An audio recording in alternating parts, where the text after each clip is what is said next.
Hey, Gita, it's Corey. Hey, Corey. How are you? Good, how are you? I'm doing well. Good. Calling from my car today, driving down to an appointment. Oh, nice. Yeah. Nice.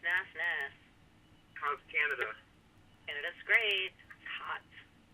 Dude, I met a girl on Tuesday night who's from Canada, and she's a performer here in Nashville. And, Is she? Yeah, she's fucking fine. And she's good, too. Like, she's about to Oh, do yeah? a deal. Yeah. Awesome. We went to downtown Nashville and watched her perform. And she talks like you, too. She says about... This is about... About... See, we don't realize we say those things, you know? What are you talking about? Yeah, what are you talking about? What are you talking about? About... Cool. Yep. So who else is on the call? Dave's here. Hey, Dave. Hey. I don't know if Carlos is going to be on the call. Mike's doing a half day in San Diego, so I think he's there. Nice. Corey is on. Who else is on? No one? What's going on? Where's the Nobody crew? works with buyers. I don't know. I've been working with them, and I've did like 3 buyer deals in the past 2 weeks, so I work with buyers. Right. Anything that pays, baby. Anything that pays. Heard that. So Samantha's not part of the group anymore. Just looking at our roster, it's like dwindling. Carlos isn't going to be on. We're waiting for Jackie. Bernadette. We're waiting for Jackie, Bernadette, Alex. And that's it. Yeah. Let me send them an email. Someone just got on. Alex Blake. Alex, your punctuality lately is just really impressing me. I know, I'm trying, you know? But yeah, I'm serious, but I'm giving you props right now. I think it's good. I'm trying here. You're coming a long way, my friend. Because the group helps me so much. Aw. Gotta be... We love you. Time for all you. Aw. Yeah, that's a good way to look at it. Is that Jackie? Yeah. Yo, Jack. Hello. So we got Alex, Dave, Corey, me, you, and Bernadette. I'm here. Carlos? Okay. Carlos isn't going to be on. He's at the Mike Ferry half-day event in San Diego. Oh, okay. So he just... everyone. Yeah, so he text messaged me, so you got everyone on. Okay. All right, cool. So, hi, everyone. Hi, Jackie. Hello. Hi, Jackie. Hi. Who's excited to work with buyers? Interest rates are at their lowest. Prices are low. And how many sales did Mike say there was going to be this year? Over A lot. 5 million. Mm-hmm. So, it's really great that we're doing this because buyers are definitely starting to come out of the woodwork, motivated, and they're ready to buy. So, instead of, what I was thinking is maybe just kind of going around to each person in the group, going through, like, these questions that I sent out the other day, like, going through your buyer consultation and, all the other stuff, and just doing it that way. So we can kind of bounce ideas off each other, and at the end, if anyone needs help, we can work together as a group to help each other. Sound good? Yep. Sounds good to Good. me. Sounds good. Okay, so let's start with Alex. Alright, so am I supposed to, read the first question and then say what I do, or does everybody have the questions in front of you? Does Either everybody way. have the questions? Yeah, it doesn't matter. I mean, it's basically, why don't you start with, tell us about your buyer consultation process. My buyer consultation process. I always ask the buyers to be in my office, and I have them sign the buyer broker. I go through with them what's going to happen in the process. Then we look at a couple homes. We go out and look at 3. So I don't really have a set buyer consultation, I guess. Maybe you guys can help me on that, but that's kind of mine. That's what I do. Well, do you go through a questionnaire or? No, I don't have a questionnaire. I mean, obviously I have a lot of questions. I'll ask them if they've been pre-approved. If they haven't yet, I'll instantly have them chat. I'll have a lender give them a call within the next 20 minutes. And then the lender will call me back, let me know what it is, and then I call them back and say, oh, how'd it go, and go through that. So I've obviously read through the Mike Fury stuff, and I use all those questions in a roundabout way, but I don't like have a sheet that I pull out and go through it with them. No. Okay. All right. And then do you have your clients, your buyers sign a business relationship? A sign of business relationship. So is that like a exclusive buyer-broker agreement, or is that something Yes. else? Yes, 100% every time. Yep. So I have them meet in my office. 100%. I go through it. Sometimes, like last week, I had a client said, "Well, my dad told me to not sign anything." I said, "It's okay. We don't have to go look at homes together. I can refer you to another agent." And it worked out perfectly. They ended up signing it. And we ended up going out and having a great time. Okay. And then, how do you set up? You know, a lot of buyers in this market think like, oh, it's a buyer's market. I can go out and see bloody house. Like, what do you say to your clients to kind of set them up for their expectations? Well, and that's a good question. It's all about making sure they understand the whole process, making sure they understand how banks price property, making sure they understand how short sales are priced, how regular homes or sellers will price homes. So I always, let them know, hey, we can sometimes negotiate, but I know exactly what the seller's willing to pay, and that's the listing price. So that's what we're going to shoot for, and let's look at homes that are in that price range for you. So, And where do your buyers come from that you work with? my buyers come from, I have a development, and then I have a couple builders that I work with that have signs around town. So I get a lot of calls off that. And then I have rental signs. I only manage 6 properties, but I'll put the signs out front that say for rent. A lot of times the renters will call. My first question to all the renters is, what stopped you from home ownership? And I've converted a lot of buyers off of that. And then other than that, it's just obviously sign calls and then referrals from clients that I'm working with right now, past clients, and my sphere of influence, or center of influence. Cool. So, the whole shebang. Cool. Okay. And, Percentage? yeah. What My percentage of buyers last year actually was around 65%. This year I'm at about 52%. So, what changed? What changed? I like working with sellers. It's flawless work. So I've gone after more of the listing side. I felt more comfortable getting more listings than I used to. When I got into the business, I was strictly a buyer's agent. So I know how to do buyers really well, not do buyers, but I know how to work with buyers really well. I know how to work with buyers really well. I want to know that procedure. So Vacant house. gets me a lot of business. Yeah. Now I've been trying to transition into more listings and then I'm double ending a lot more of those listings instead of just bringing buyers out. Oh, as well, another form of way I get buyers is I go and knock renter doors. So I go and knock on a regular basis. As well, we have low-income housing in our area. There's a lot of low-income housing programs where they can get in and have subsidy from the government. So I knock those doors on a regular basis as well, trying to get them interested in those programs. And then, like, buyers really well. What's your best part of your doing buyers really well for you? Sorry.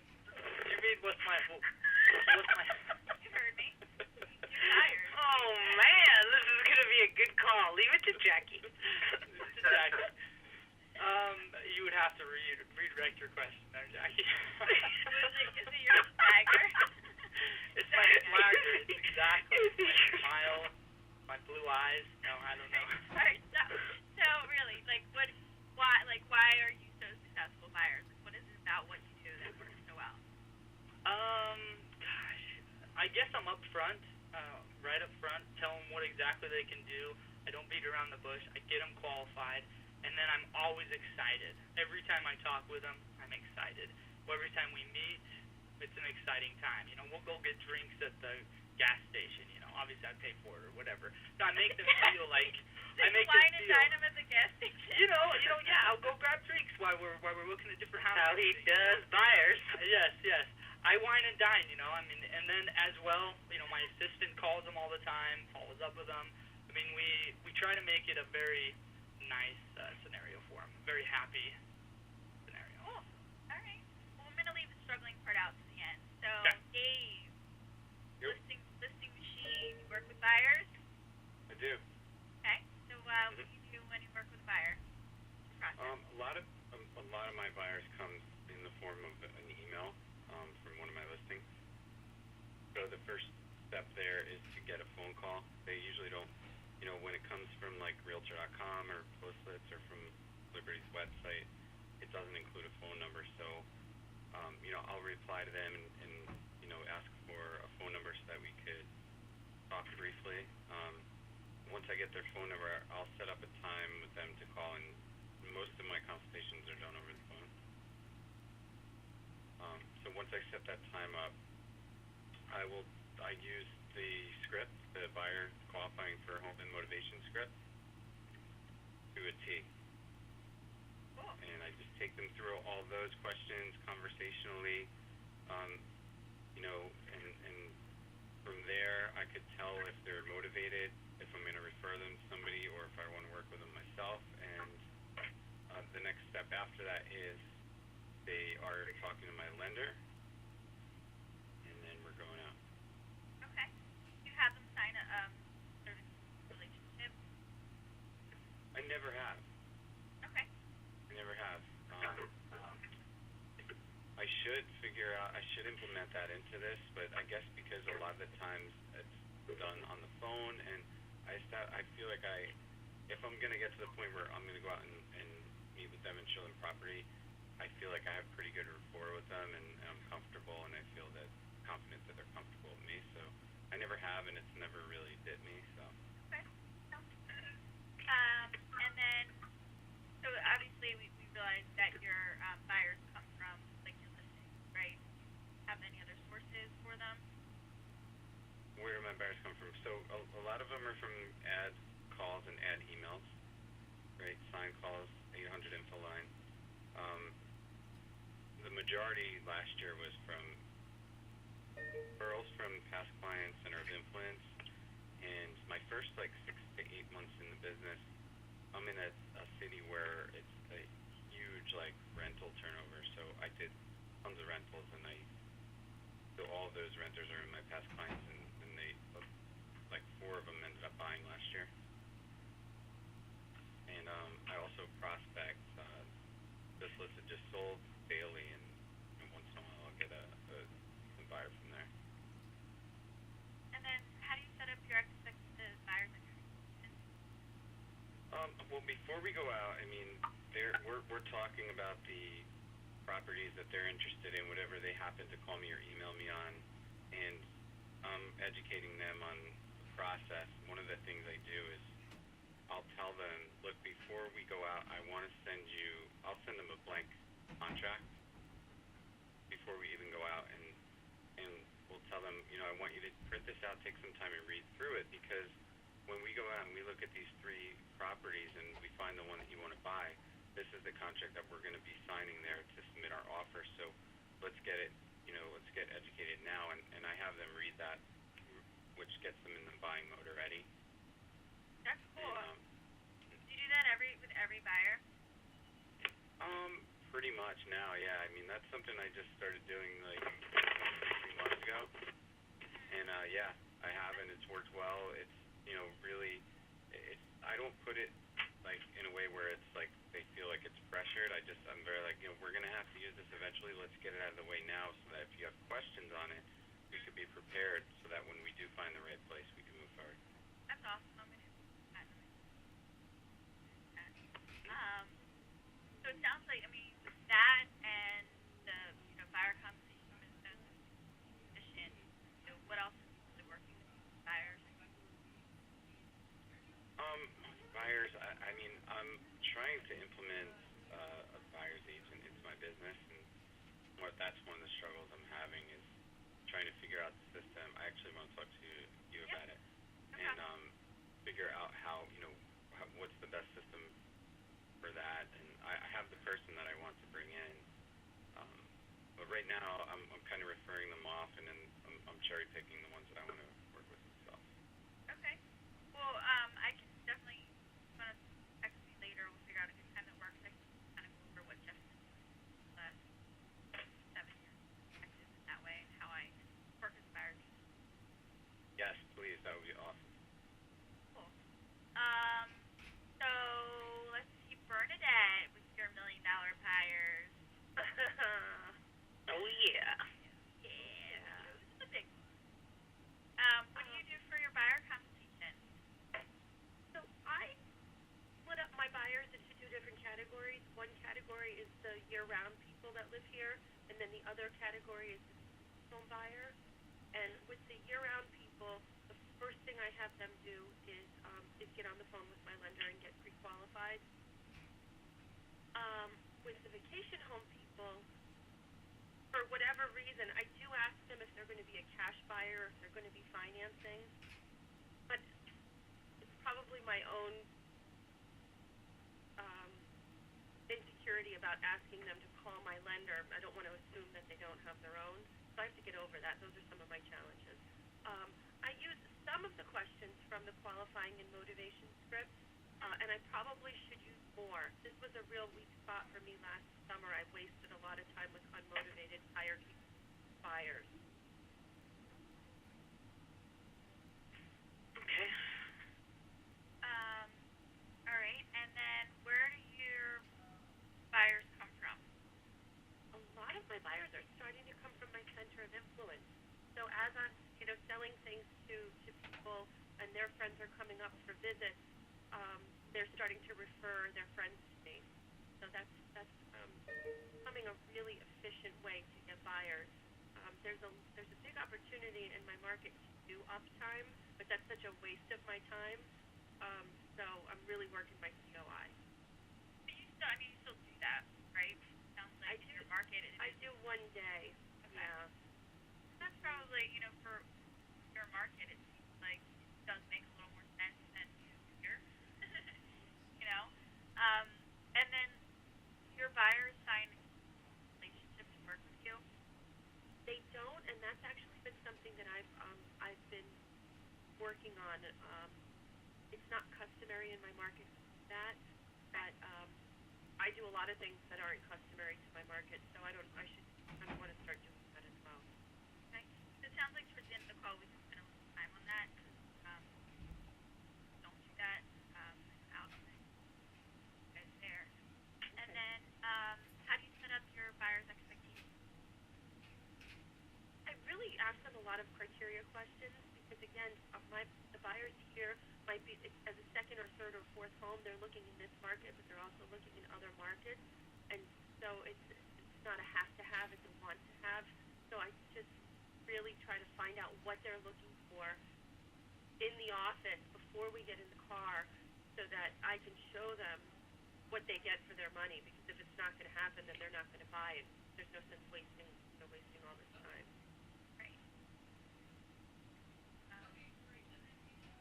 Cool. And then, so what about your buying process is really effective for you?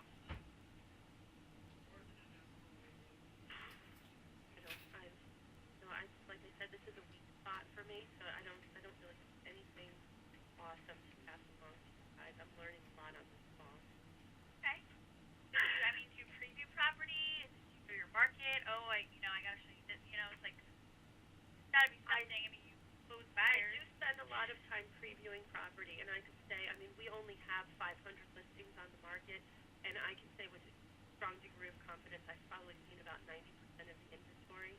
So I am able to, when buyers are willing to trust me, or when I can get them to trust me, I am able to eliminate a lot of inventory. Our buyers will fly in from the West Coast, and they'll have 2 days to find a house, and they feel like in those 2 days they need to see all 30 properties in their price range. So that's not a very effective use of my time. And so, yeah, with those buyers where I'm able to convince them that they don't need to see certain listings, they don't meet their criteria, that's been really helpful, and that has managed to save me a lot of time. Okay, cool. How about you, Jeff? Yes. Do you want to do Corey first and do me at the end? Is Corey on still?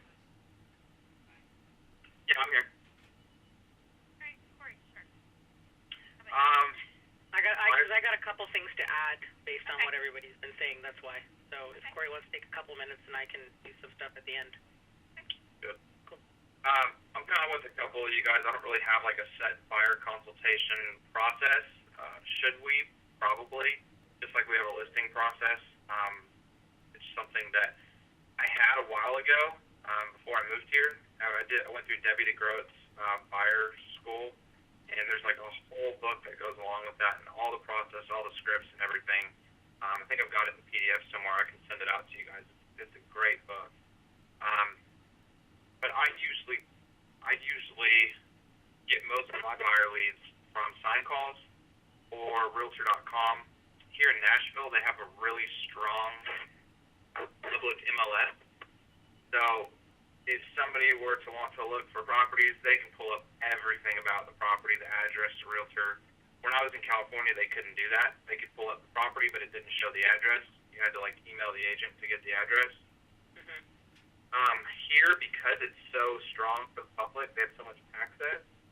I'll get somebody who will email me and they say, we just want to see this house. I'll show it to them right now. Like, it's Corey, incredible. we kinda lost you for a second. Sorry, you still there? Yeah. Yeah. Here, I'll get somebody emailing me about properties, and literally that day, I'll show it to them and they'll write an offer. Like, buyers here have done all their research online already, and they narrow it down to like 2 or 3. They tell me the ones they want to see, and I don't ever show any more than 4 houses. I haven't had any trouble, showing a ton of houses. When I was in a resort market, I would have buyers fly from the East Coast, and they wanted to see 30 houses in 2 days, and they'd pick. Here, it's kind of a bedroom community, so my buyers mostly come from local people moving up or first-time home buyers. One thing that I need to improve on is the 800 info home line. Do you guys all do that? Yeah, I'm actually really good at that. Yes. Yeah, I do. I used to do it when I was just a buyer's agent, and that's where like 50% of my buyers came from. And literally now, if I have time, I'll call like maybe 10% of them. So definitely need help with accountability on that. But I think that is shown in the percentage of buyers in my business. Last year, it was 20% of the transactions I closed were buyers. The rest were listings. This year, I'm on track for 40%. But I don't know. I'm just more of a listing agent, I guess, because I'm lazy. I'd rather just do all the work, delegate the process. Corey, lazy? Come on. Yeah. I think the next step really is to bring on a buyer's agent to work all those 800 leads and those Realtor.com leads, and because I don't want to do it, I'm probably losing $100,000 a year because I'm not working it. Yeah. Good point. And number 6, what aspect has worked well for you that you can share with the group? I always have them on. I think everybody's MLS does this, where they get automatic updates. You guys have that on your MLS. You set up a search criteria and just send it to them. Mhm. That works. I love that. And I have that automatic. Exactly.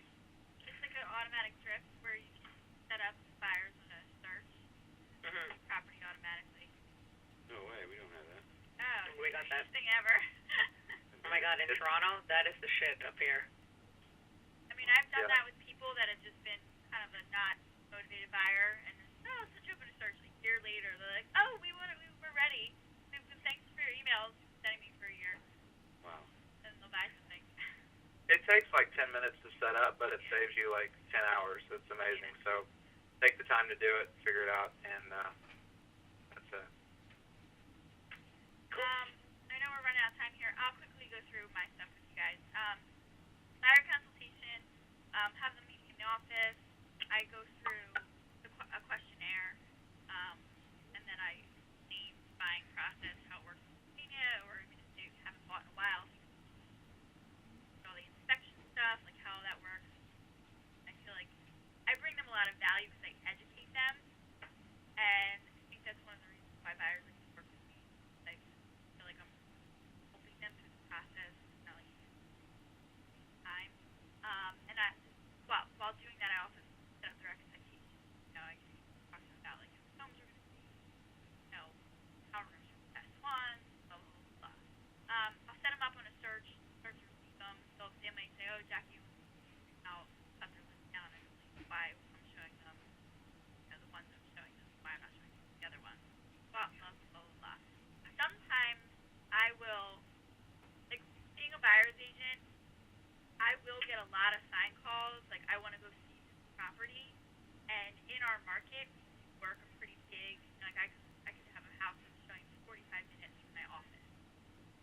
it might be very difficult to just get them to come into the office, so I'll have to go meet them out there. While I'm walking through the house, that's when I'll start asking all the questions in my consultation. And then at the end, I'll kind of talk to them about if they're not in that house, about working with our team. I'll go through my spiel, like, at the house. I would say, like, 90% of the time, they sign a business relationship. Times that they don't, when I know that they're not going to work with anybody else. Have the confidence, like, when they don't come to the office, but, you know, we've been out a couple times, end up buying anyway. My buyers come from, I have, you know, here, come from sign calls, they come from 800 numbers, which, you know, the thing about the 800 info line is you got to get them right away. That number come in, you got to call them. That's really tricky converting them. And then percentage of my business comes from buyer transactions. I think it was like 5% last year. It'll probably be more like 60 this year, but I'm a buyer's agent, so normal that I have a lot of buyers to work with. And then what aspects of my process is working well for me? I would say I preview property for clients when I feel like they're the kind of people that want to see everything. I'll go out and preview for them, so avoid that. What else has been working really well is I'm pretty upfront with people. They don't think I'm the agent that was going to sell them anything. I don't think I'm the house to tell them. No, it's on. Like, that's how we have this. And just being in communication with them and trying to, phone calls, staying in touch. And that's it. Yeah? Cool. Okay, so there's a couple things that I wanted to actually go through. My buyer process is really strict, but I wanted to just bring up one thing which nobody made to mention, which I'm pretty sure that you guys are already doing. You will get a high percentage of referrals when you work with buyers, when you're asking them for referrals while you're working them through the process.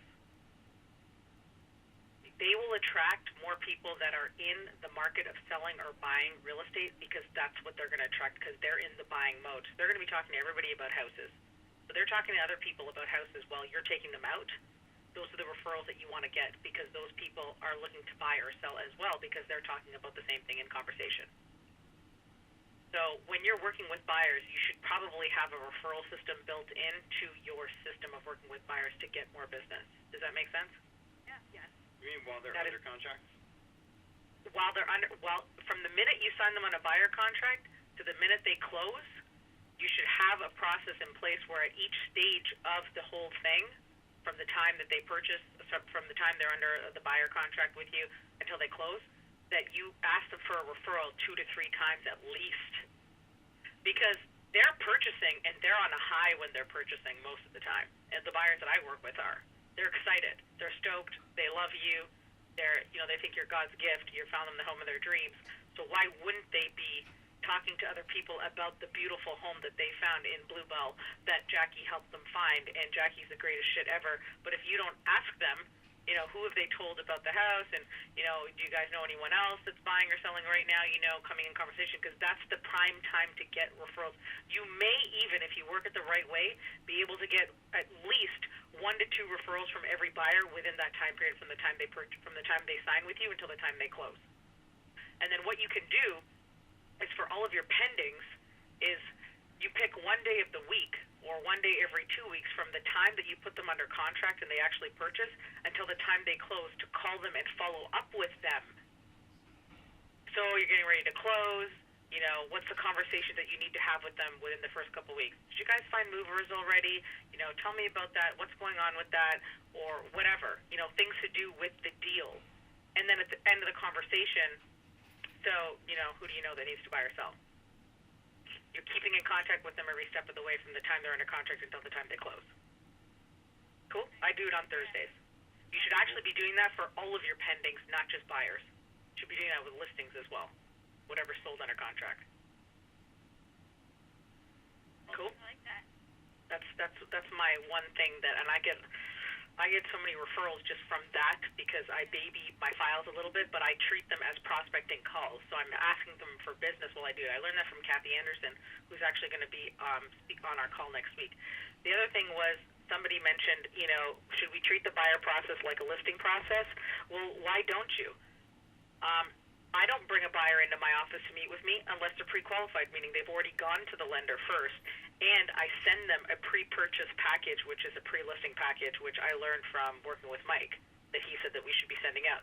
And in it is the buyer contract in plain language, so we call it a buyer-broker agreement, in plain language English. Somebody's saying they send out plain language documents, and then in there as well as a contract in plain language. A list of common terms that they need to familiarize themselves with, a list of references, and then anything that you feel they need, just like you would put in your pre-list, that would help them, make this process easier for them. And you send it to them just like you send it to a pre-list. Mike said you send it to them by email, or you send it out to them. So by the time they get to their office, they're ready to sign a rep agreement with you. You have that.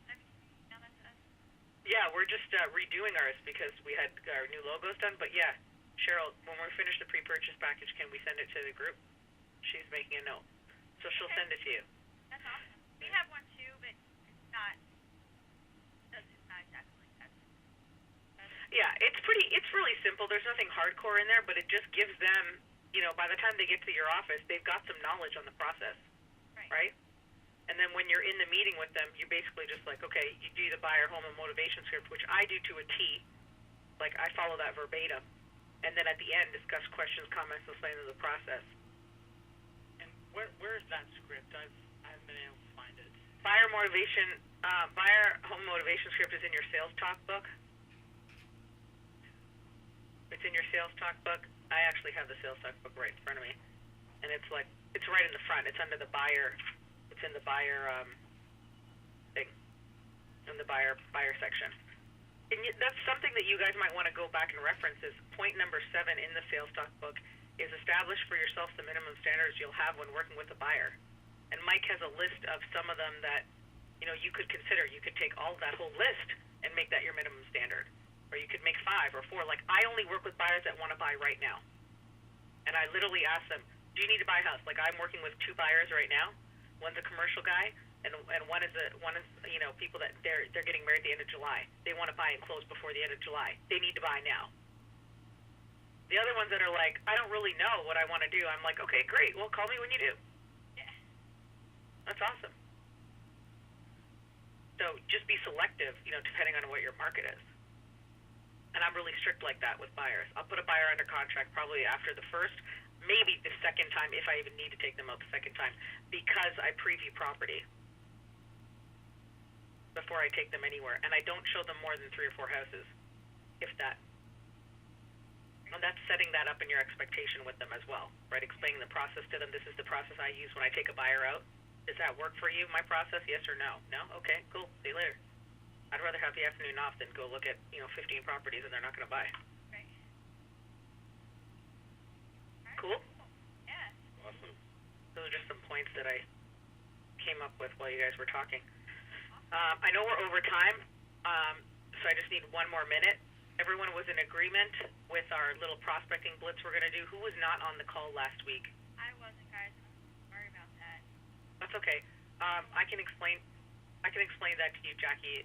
If you guys want to stay on the call or not. Is everyone digested that whole thing that we're going to do? We're going to do a prospecting blitz, Jackie, from July 1st to July 15th before we go to the retreat. We're not going to have any. Yeah, we're not having any mastermind calls for those 2 weeks. And what we've asked everyone to do is, because our group got smaller, was invite somebody that may want to do the prospecting blitz with us. Everybody's ante is $100. Okay, and I'm going to set up the rules. It's going to be like go buck wild. That's what it's going to be. Prospect your brains out, list as much property as you can, sell as much as you want, and then whoever wins gets the pot in July when we have our meeting at the retreat. That means you're going to be prospecting on the shore on July 1st. I'll think about that because July 1st is my July 4th. So, I'll come down to the shore and prospect with you guys. Sure. Like, whose office are we going to use? I told you you can prospect my Oh yeah, I'm gonna prospect Jackie's expireds for her on July 1st from the shore. So I've asked you to do that too, Gita. you want? Okay, when I come in August, I'll prospect your. presentation with me. I can do that when we come down. You know, I think my flight gets in earlier than everybody else's when I come to Nantucket. So, you know, if you want to book something up, I'll just wear my suit on the plane. I'll just come. I've done it. I did it in Vegas when I was there last time. I was prospecting this guy. I was prospecting this guy's expired from Vegas. You know, he was like, dude, just go. Listen to shit, you know? So that's what the deal is. I really would love for you guys to bring somebody to the call. Like, find some people to get in on this, and then see if they want to join our group, because, you know, we're losing people like there's no tomorrow. So obviously the people that are kind of left here are the ones that are totally committed, which is awesome, or people have left real estate and family issues and things like that, which happen. Yeah. Okay? We should also, you know, that it sounds awesome. Figure out, you know, a day, go to the next track, go to the start treatment call, gather. I need to know when everyone's coming in. I will be there early. I will be there ahead of time. So my schedule as of right now is pretty open. I might be hungover Sunday morning, but that's okay. So if you guys want to do the Monday are the breakout sessions, and then Tuesday the retreat actually starts at 12:30. So my suggestion, and you guys can tell me how you feel about that, would be something on Monday, you know, before or after breakout sessions, or Tuesday morning before the retreat actually starts, and I can get something done up in my suite. If you guys want to come over and have coffee and shit like that, I'll get it set up in my suite. I would say probably. Yeah, I said Tuesday morning. I won't be there Monday, so. I think Tuesday morning is good. Yeah. Okay. So we'll do that. I'll set that up, and then Cheryl and I will work on the rules for our little game, and then that day, you know, we'll. I'm not going to tell you guys who wins until that day, until the 19th. A little shithead. Okay. So find some people to bring in on this game. Okay. Okay. All right. $100 is the ante, and that's it. Any questions? You guys all good? Yeah. All good. And I posted Matthew's call on my Facebook page. Did you guys get that?